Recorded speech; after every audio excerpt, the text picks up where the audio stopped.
বিসমিল্লাহির রহমানির রহিম। শুরু আল্লাহর নামে, যিনি সীমাহীন মেহেরবান পরম দয়ালু।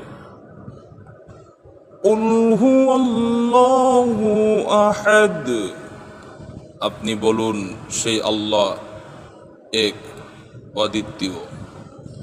আল্লাহুস সামাদ, আল্লাহু অমুখাপেক্ষী। লাম ইয়ালিদ ওয়া লাম ইউলাদ, তিনি কাউকে জন্ম দেননি এবং তাকেও জন্ম দেওয়া হয়নি। ওয়ালাম ইয়াকুল লাহু কুফুওয়ান আহাদ, আর কেউ তার সমকক্ষ নয়।